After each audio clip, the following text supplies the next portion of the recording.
Hi, my name is Kristen, and I'm the Donor Database Specialist here at the People's Resource Center.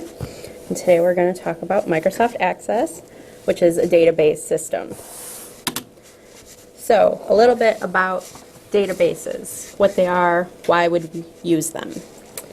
A database is a tool used to collect information and organize it, and you'd use it other than Word and Excel because it can contain more information and it can communicate within itself to put that information together in different ways. Many times databases start off as Excel or Word documents, and then that information, the list just grows too big, and we need to kind of put it into a database to organize it, keep it clean, make sure mistakes aren't happening, redundancies aren't occurring, and so we can change it on an ongoing basis. Okay. So the parts of a database are called objects, and the four we're going to cover today are tables, forms, queries, and reports. So a table is kind of the main way you enter data into a database, and it'll look familiar to you because it'll look like an Excel sheet. It's separated in rows and columns, and all of your data lives there. A form is a way to enter data into a database. You can do it straight into the table, or you can create a form and have it be a little simpler, a little less intrusive in your database, and use the form that way. Queries are kind of what the Access database is all about. A query allows you to take the data from your tables and mix them all up and to get the specific information you want. So if you have some information in one table and some in another, your query will combine them together and get you the results you need. And then a report is a summarization of your data. It's usually used to be printed out, given to somebody else. It just kind of puts it in a quick, easy printout sheet. It formats it for you. It kind of gives you all the information you need in a real pretty format. Okay. Now, all of these tools that we talked about, the objects, can be found on the Create tab of your toolbar, which is real handy. So when you're making your database and you're thinking, now I need a table, you just remember, I need to create a table, and then you'll find it real easy. And then so we have tables, queries, forms, and reports. All right, so we're going to jump right in and make a database. The first thing you want to do when you're making a database is plan out your whole thing. So, as of today, you are now the lucky owners of a new bookstore, and you need to create a database to contain all of your bookshop information. So, what is the information we need to save in our database to keep our bookstore on track?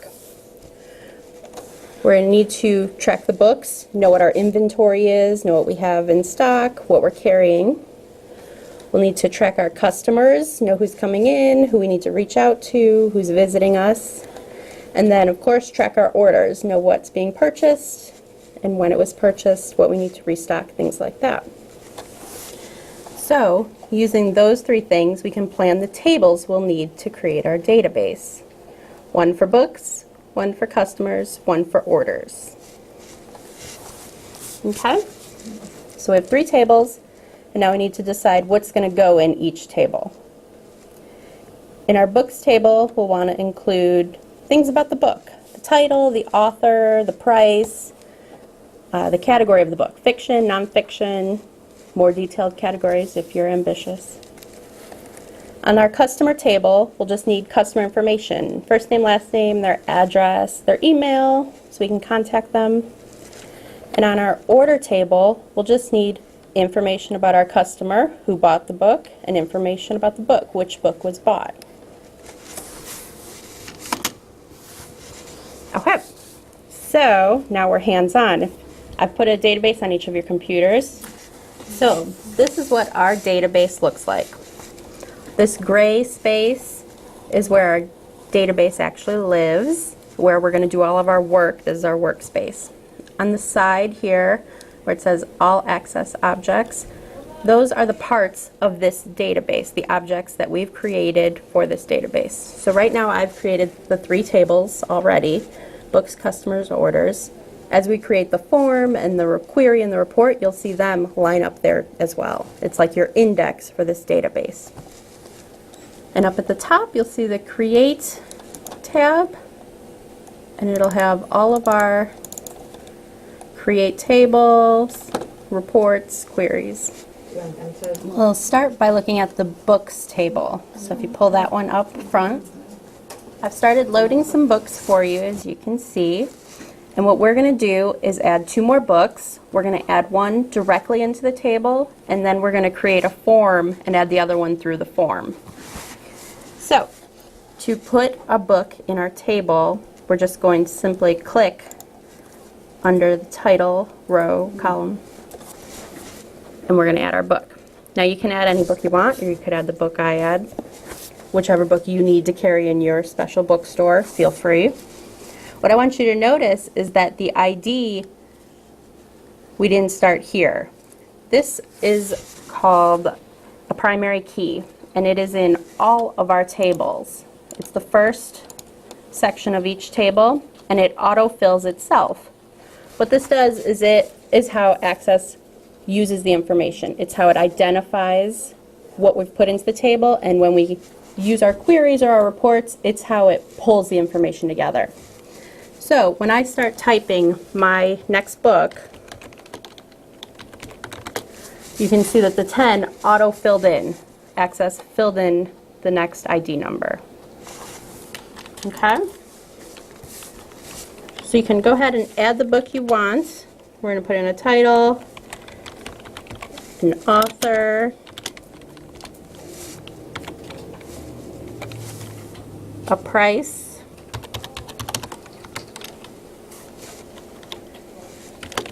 and a category.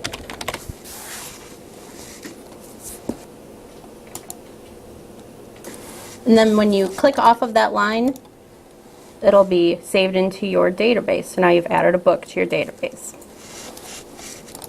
Now, we're going to add one more book, and I said we would do it through a form. So what we're going to do is click on the Create tab. We're going to click More Forms and click Form Wizard. So the point of the form, as we kind of touched on earlier, is to make entering information into the database a little bit easier. A form is sometimes easier to use than the spreadsheet technique. And also, if a lot of people are entering data into your database, you maybe don't want to give them access to all of the past information. Instead, you give them access to the form. They can enter the data that they need, and they can't mess up what you've done in the past. Okay? So we're going to use our handy wizard, and we are going to create a form.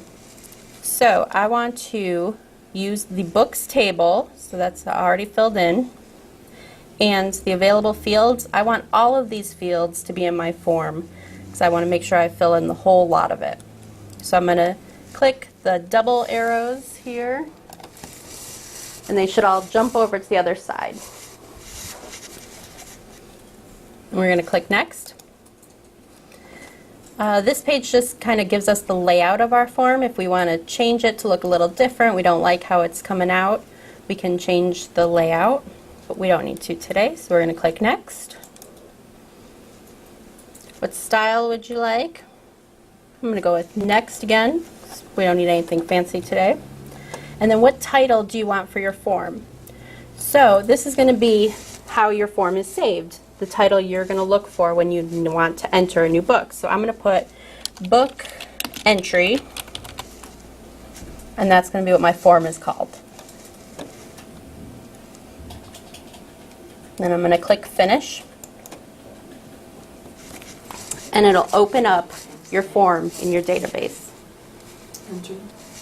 So you can see that these are the tables we already had open, and it's just opened up a new tab within our database to show us our form. And then if you look on the index side, you can see now you have a form section. So the first form that comes up was our first book on our list. If you look at the bottom of the screen, it'll say record 1 through 10 down here. And you can scroll through to see your books, the first arrow. Scroll to the end with the next arrow, that'll take you to the last book. And then the arrow after that, the arrow with the little firework after it, will take you to a new blank form. And that's what we want. Okay, so here is our form, and now we can enter our next book this way instead of using the table. So, again, you could pick any book you want, and we will just put in our information using the form.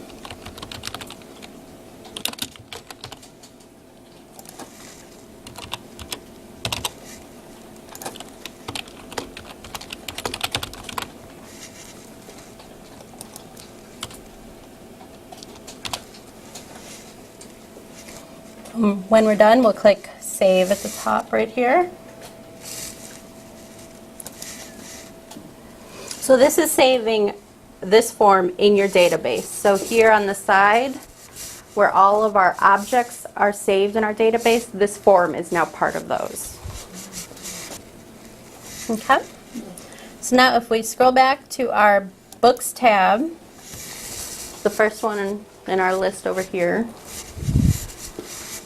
our book isn't here yet, but if we go up to the top and click refresh, we should update our data in our database, and then our book from our form will fill in. So it's right up here in the middle. The next thing we're going to talk about are the relationships between our tables. The relationships are how the query or the reports are going to pull the information together. So if we go to Data Sheet at the top, right up here, and then click Relationships, and we'll see our 3 tables. Now you can see that the Books table, based on this little line, has a relationship with the Orders table. I've used the primary key in the Books table in the Orders table. So now when I'm pulling up the Orders table, all of this book ID is pulling information from this table. And what we're going to do is fill out our Orders table and create a relationship with the customers so that we have all of our information working together. So we can go over to our Orders table, this one, and you can see that I did not fill in your orders yet. So we'll do that together. So now this table is pretty blank. I've put in the book ID heading, but I haven't put in the rest of the headings we need, like the customer ID and then the order date. And that's because I want you to see how the headings are added. So this says add a new field, and we want to click on that. And we're going to click the drop down on data type underneath data sheet. So if you open up your data sheet, have your add new field highlighted, open up your data sheet, and then we're going to click Lookup Wizard. Now this is going to help us look up information from a different table to link it to this table. So I want to look up column to look up the value in the table or query. It's a bad sentence, but yes, that's what we want. Which table or query should provide you with your lookup column? We are wanting to pull in our customer information, so we need information from the customer table. And click Next. Which field do we want to pull in? We want to pull in the customer ID. So that should be the first one highlighted, and then if you click the one arrow, it should jump to the other side. And click Next. So this is helping us to format our table. It's asking us what order we want the information in. We don't need to worry about that right now, so we'll click Next. This is asking us how wide we want our columns, again with the formatting. So we'll just click Next. Now here it says, what label would you like for your lookup column? This is going to be the name of the column. So we have book ID, and now we want to use customer ID.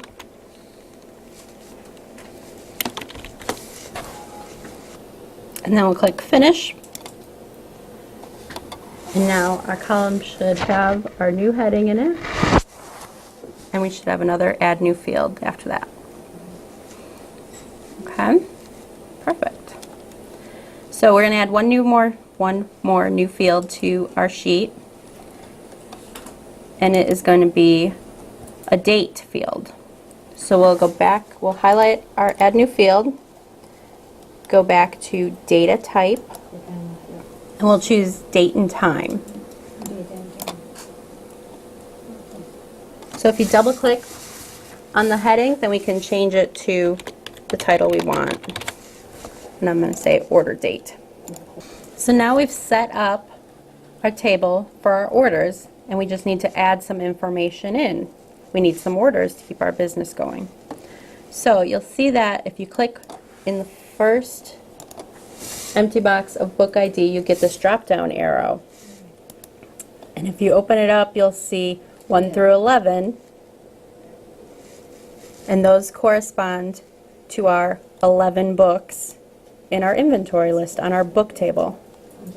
And then you can see in the customer ID, the same thing happens. We have 1 through 6, and on our customer table, I previously put in 6 customers. So, if you do the same thing over order date, you can see that a little calendar pops up to the side. Because we formatted this as a date category, we can easily fill in dates using the calendar instead of having to type them in. And what we're going to do now is insert some information, some sales for our bookstore. So what I'm going to do, we're just going to do it randomly, sell some books to some strangers, and pick some order dates. So I'm going to say book 3 was purchased by customer 3. Okay. So click in the. We're going to try to sell 12 books, so we're going to do it 11 more times. You can just pick random numbers and dates. Okay? So I'm going to pick book 5.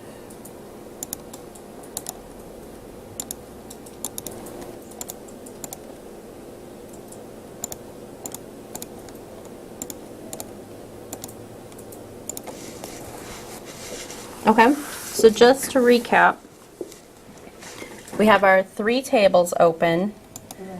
Books is our table that just has all of our book information in it. Customers is where we keep all of our customers' information. And orders is where we pull those 2 things together to show what we're selling, which books to which person, when. And now if we go back to our relationships tab, we should see that we created another relationship between our tables. So originally we had the books had a relationship to the orders because we had included book ID in our order table. And now we just made a customer ID in our order table. So now the customer table has a relationship to our order table. Okay? All right. And you can see these IDs with the keys. We talked a little bit about primary keys earlier. That's how you can identify them. They have this handy key next to them. All right. Now we are going to create a query. So Access is really used in most cases to create your tables like we did and then pull that information together into a query. Pulling information from different tables to get you a specific answer to a question. Queries allow you to retrieve the information based on a set of search conditions that you define. So just like at the beginning when we thought about what we needed to set up our database, what we wanted it to show, we're going to do the same thing for our query. What do we want the results to look like? Where is the information in the database? What tables are involved in this query? And which conditions do we want the data to meet? What are we looking to answer? So in this case, we're going to say that John Green, one of the authors on our book list, is coming out with a new book.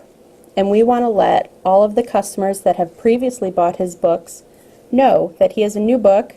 We're going to be selling it, and if they come in and the first week it's on sale, we'll have a coupon for them. So what we want to do is email all the customers that have purchased a John Green book.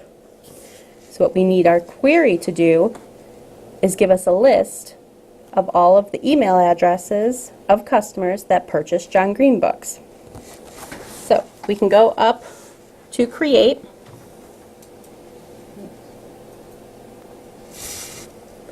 And then this time we're going to go to query design.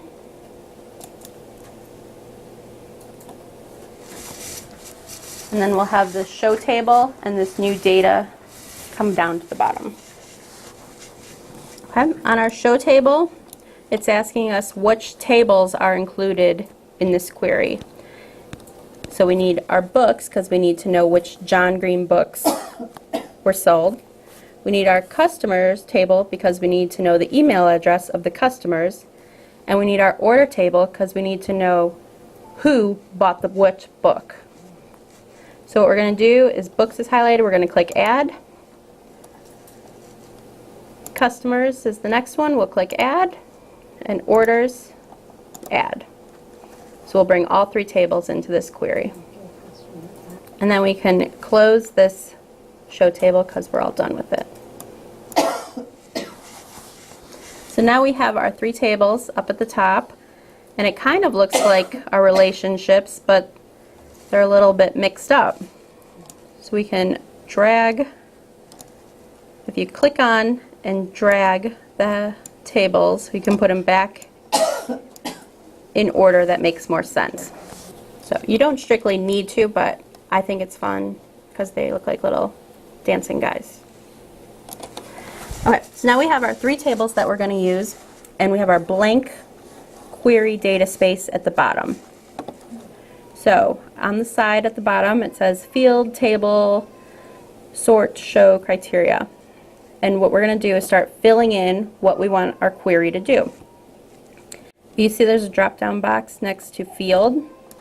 If you click it, what it's showing you is all of the fields in all of these tables.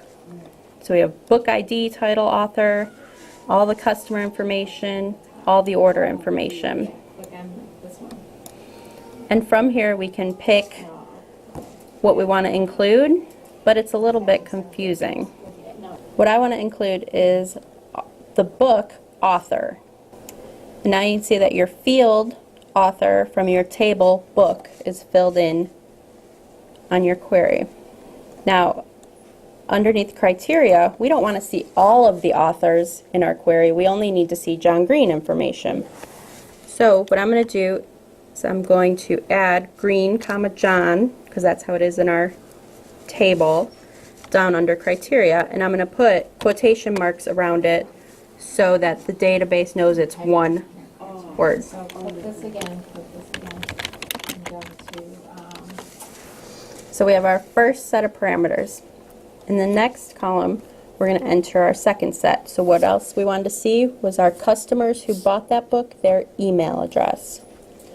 So instead of starting with field this time, I'm going to start one lower with table. If I click in the table, I get the drop down.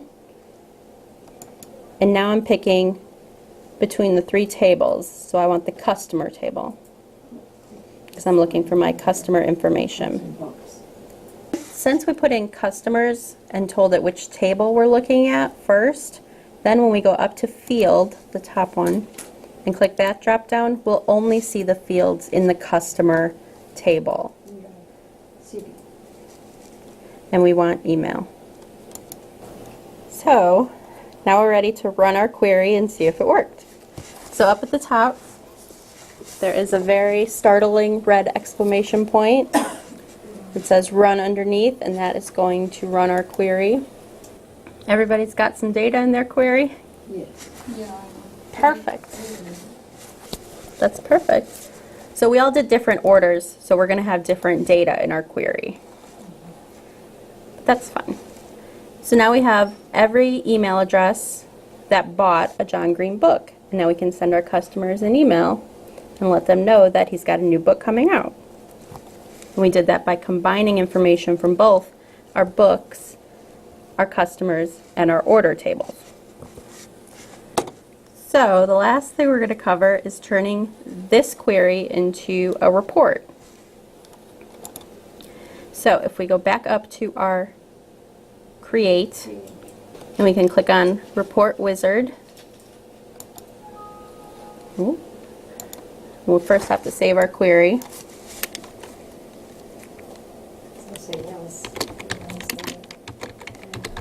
So how should I do this one? Now they're all on the report. Okay. So we're going to use the helpful wizard again. And first we just need to tell it what to do. We want to make a report out of our green readers or query 1 query. And we want to include both the author and the email addresses in our report. That's the data we want to see. So we'll click the double arrows and have them jump over, and then click next. So now we're looking at how we want our report to look. So far we have our author at the top, John Green, then we'll have a list of emails. That sounds right? Right? Yeah. So we'll click next. Again, it's letting us sort our information. We'll just click next. And then it's asking us what the layout of our report should be. Should it be portrait or landscape? Should it be blocked or stepped like this? We're just going to click next and go with what it gives us. And then next one more time. And then we're going to give it a title. So we're going to call this Green Report. And click Finish.